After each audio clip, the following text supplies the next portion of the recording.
Muy buenos días, ingeniera. En esta oportunidad me gustaría hablar sobre mi trabajo de responsabilidad social e informativa e información investigativa del curso de propagación de viveros e invernaderos.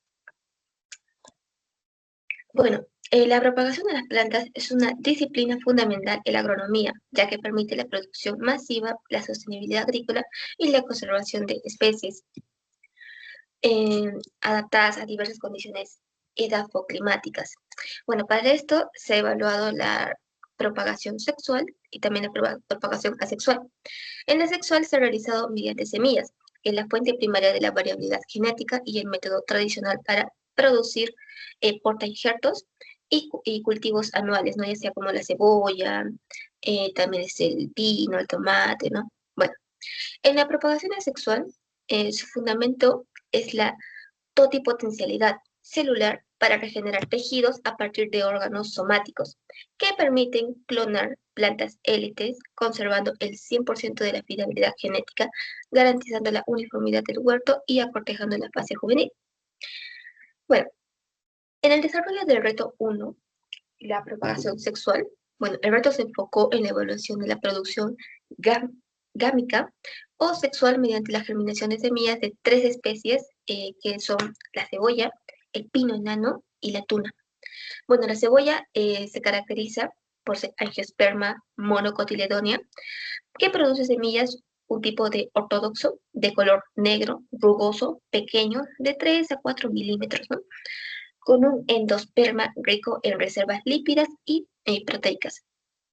En el pino enano se caracteriza por ser gimnospermas con semillas dotadas de una testa, o sea, está cubierto, y esclerosado y duro, que acumula reservas en la megametofila. Bueno, en cuanto a la tuna, se caracteriza por ser una dicotiledonia xerófila, ya que sus semillas están rodeadas por un arillo o anillo funicular leñoso y altamente ligadificado, además de estar envuelto por una matriz. Y aquí podemos observar la composición de las semillas, tanto de la cebolla, del pino enano y también de la tuna.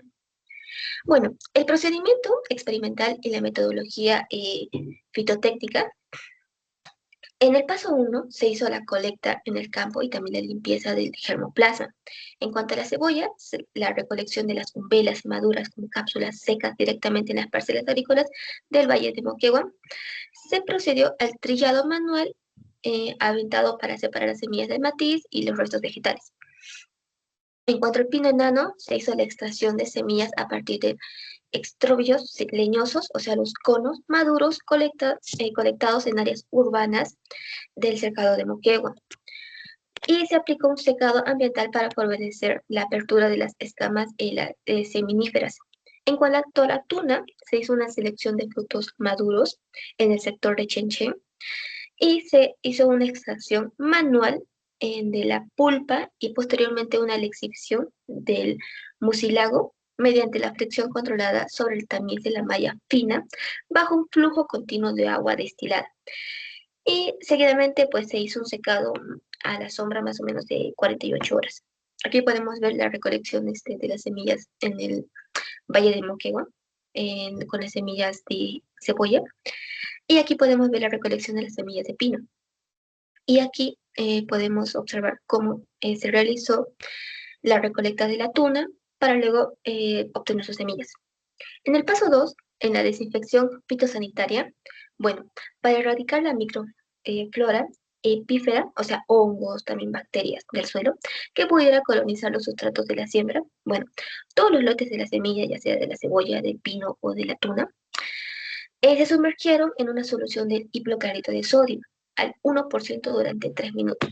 Posteriormente se aplicó un triple enjuague con agua destilada estéril para eliminar trazos de cloro residual que pudieran resultar fitotóxicos para los embriones. Aquí podemos observar la imagen.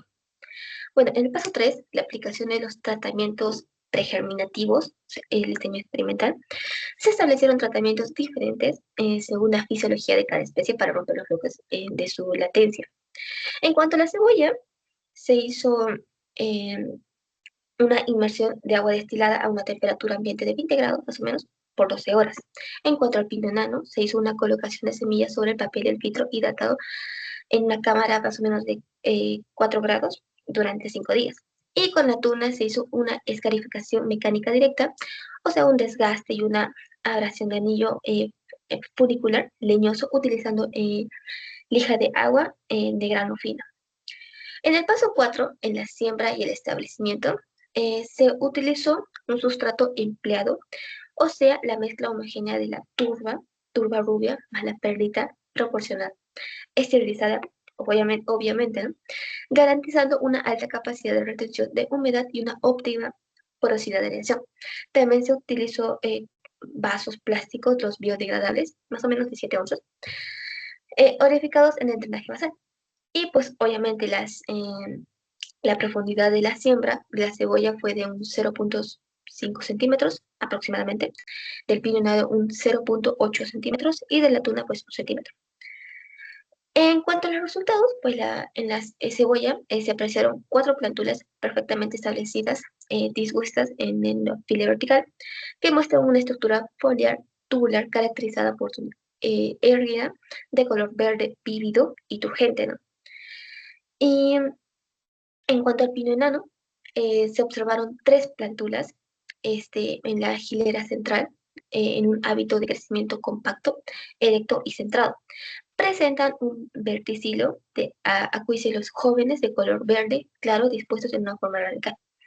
En cuanto a la tuna, se observó que se distinguen 3 plántulas clatoides jóvenes en la fila derecha, que podemos observar en la imagen, que presentan un cuerpo aplanado y carnoso, de forma ovalada, con un sistema radicular adventicio, primario visible y bien desarrollado.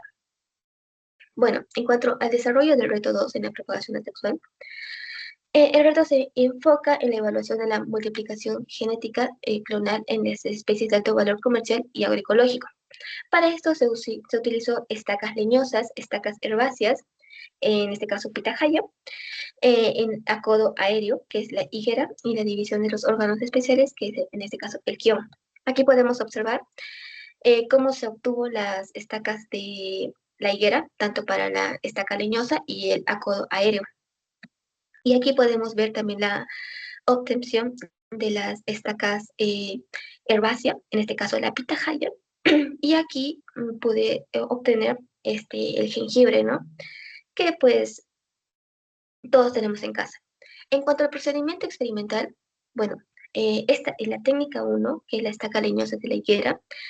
Se seleccionó un material vegetal, ya que se recolectaron vástagos lignificados al año precedente, o sea, una madera sana de 1 o 3 centímetros de diámetro, provenientes de plantas madres vigorosas, aquí como lo observamos. Y en cuanto al corte y al acondicionamiento, pues se confeccionaron estacas más o menos de 20 a 25 centímetros de longitud, manteniendo de 3 a 5 yemas vegetativas. También se realizó un corte de 45 grados, justo debajo del nudo, para incrementar la superficie del contacto de cambio. Y también un corte apical por encima de la yema superior para evitar el desacamiento, ¿no? En cuanto a la técnica 2, la estaca herbácea de pitahaya, bueno, se seleccionó del clatodio, se cortaron clatoides, o sea, más o menos de 30 a 20 centímetros de longitud, de color verde oscuro, más o menos turgente, ¿no? Y las estacas se sometieron a un reposo ambiente de 48 a 72 horas. Y ya, pues, luego se realizó la siembra. En cuanto a la técnica 3, el acodo aéreo, se seleccionaron pues las ramas de la higuera, donde se hizo un corte de 1,5 centímetros de diámetro en la posición bien iluminada del dosal, y se realizó un anillo en la corteza removiente, una franja más o menos de 1,5 a 2 centímetros de ancho, aquí como podemos observar en la imagen. También se hizo un acondicionamiento del medio cubierto, ya que se aplicó una hormona de enraizamiento sobre el labio superior del corte y luego se lo envolvió con plástico negro. En cuanto a la división de los rizomas del guión, bueno, se emplearon rizomas, obviamente el guión, con daños mecánicos o síntomas de pudrición. Y se dividió el rizoma en secciones más o menos de 40 a 50 gramos, asegurándose de que cada propágulo contara con al menos de 2 a 3 yemas activas. Luego, pues se hizo una desinfectación de la herida y de la siembra, ya que se cautizaron los cortes basales con ceniza vegetal, azufre como fungicida preventivo. En cuanto a los resultados obtenidos, en la estaca leñosa de la higuera se hizo una brotación foliar.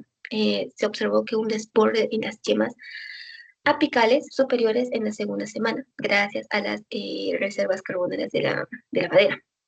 En cuanto a la estaca herbácea de la pitahaya, bueno, el periodo de suberización previo evitó un 100% de la pudrición basal por fitopatógenos.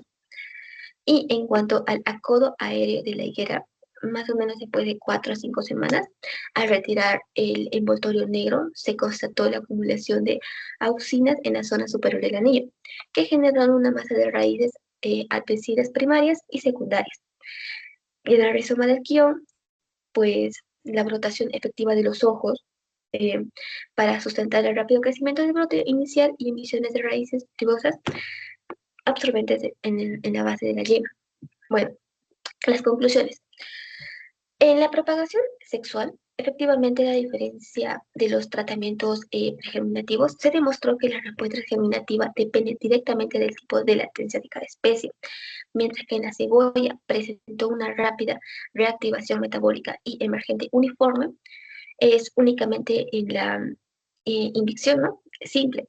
Y en el pino enano, tanto también en la tuna, requirieron obligatoriamente de tratamientos específicos para romper sus barreras fisiológicas y químicas y físicas. Y en las conclusiones de la propagación asexual, bueno, se confirmó que las 4 técnicas vegetativas empleadas permiten regenerar órganos completos a partir de los tejidos somáticos adultos, y esto no garantiza la conservación exacta del genotipo de la planta madre. Y también elimina la fase juvenil en las especies leñosas y también en las cactáceas. Bueno, estas serían mis referencias. Muchas gracias.